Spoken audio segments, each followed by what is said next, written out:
विधानसभा के अंदर समितियों की बैठक चल रही है, इसलिए यहाँ आना कोई बड़ी बात नहीं, आते ही रहते हैं। वन टू टॉक भी कर रहे हैं आप? कुछ सियासी चर्चा?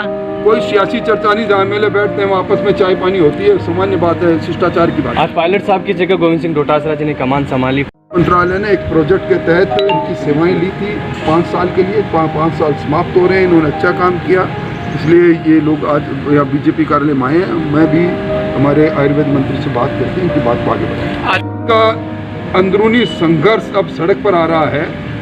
ये दुर्भाग्य है कि एक पीसीसी के अध्यक्ष को बर्खास्त किया जाता है, दूसरों को मनोनीत किया जाता है। शायद ये आगे भी इस प्रकार की गिनतियां आगे बढ़ती रहेगी, कई बर्खास्त होंगे, कई नहीं आएंगे। राजस्थान में कई बार बलराम भगत, चन्ना रेड्डी और बहुत से अधिकांश बार जो राज्यपाल रहे वो महामहिम राष्ट्रपति द्वारा कांग्रेस काल में मनोनीत रहे। कभी इस राज्यपाल की भूमिका पर सवाल खड़े किए ही नहीं गए, ना ही राज्यपाल की भूमिका पर कोई सवाल खड़े किए जाने चाहिए। ये न केवल संसदीय परंपराओं के प्रतिकूल है, बल्कि एक तरह से लोकतंत्र को कमजोर करने का अभियान है जो कांग्रेस पूरे देश में छिड़े हुए है। समझता हूँ कि इस प्रकार अगर प्रदर्शन का केंद्र राजनीतिक दलों के कार्यालय बन जाएंगे, ये अराजकता का माहौल बनाने की कोशिश कांग्रेस कर रही है। हम संयम से हैं, उनको प्रदर्शन करना है तो उन स्थल पर करो। भारतीय जनता पार्टी के कार्यालय में आकर उनके कार्य में व्यवधान पैदा करना अनुचित हस्तक्षेप है हमारी राजनीतिक गतिविधियों पर, जिसकी हम निंदा करते हैं, परंतु हम संयमित हैं। हम नहीं चाहते कोई इस प्रकार का टकराव हो जिसके बारे में राजस्थान में गलत परंपराएं पड़ जाए। राजभवन से एक बार तीसरी बार जैसे पत्रावली लौटाई है, और जिस तरीके से कांग्रेस के नेता बयान दे रहे हैं बार बार, राज्यपाल के लिए ये कहा जा रहा है कि मानसिक जो है वो दिवालियापन हो गया।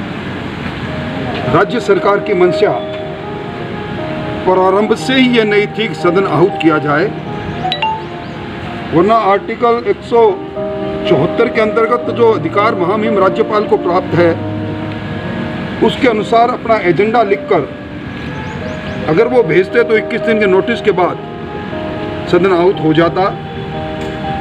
बार बार राज्यपाल महोदय जो युक्तियुक्त कारण से जिसका उल्लेख संविधान में किया गया है, उन कारणों को अगर राज्य सरकार स्पष्ट कर दे, मैं समझता हूं कि राज्य सरकार खुद कदम ताल कर रही है और राज्य सरकार नहीं चाहती कि सदन अभी आउट हो।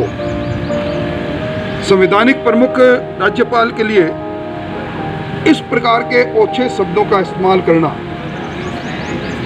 हमें विधानसभा और लोकसभा के अंदर नियम प्रक्रिया भी ये कहती है कि राज्यपाल और महामहिम राष्ट्रपति के प्रति, उच्च पदों पर बैठे लोगों के प्रति असम्मानजनक टिप्पणी नहीं करनी चाहिए।